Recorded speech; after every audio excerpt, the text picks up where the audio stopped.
ابھی تک کوئی نہیں آیا ہے، اور ہم یہاں بیٹھے ہیں۔ ہمارے قائدین نے اعلان کیا ہے کہ کل 2 بجے انشاءاللہ ہم پارلیمنٹ ہاؤس کے سامنے جائیں گے، وہاں احتجاج ریکارڈ کرائیں گے۔ پرامن لوگ ہیں، انشاءاللہ پرامن رہیں گے، آئندہ بھی پرامن رہیں گے۔ پہلے بھی ڈی آئی خان سے وزیرستان سے آتے ہوئے ہم نے ایک پھول بھی نہیں توڑا۔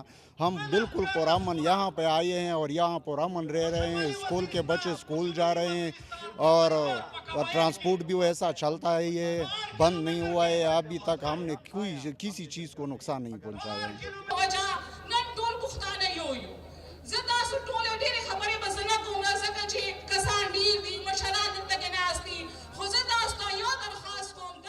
حکومت سے ہمارے 5 مطالبے ہیں، صرف سیدھے سادے اور قانون کے مطابق، پاکستان کے آئین کے مطابق۔ ایک مطالبہ سب سے پہلا یہ ہے کہ نقیب اللہ شہید کے قاتلوں کو گرفتار کیا جائے اور ان کو پھانسی دی جائے، اور دوسرا مطالبہ یہ ہے کراچی میں ماورائے عدالت قتل ہوئے ہیں، اس کے لیے جوڈیشل کمیشن بنائی جائے۔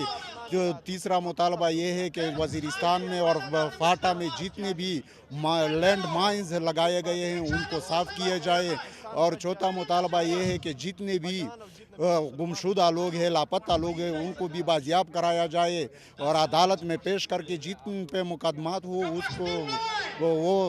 اس کو سزا دے، اور جن پہ مقدمات نہ ہو اس کو چھوڑ کر اپنے گھر بھیج دیا جائے۔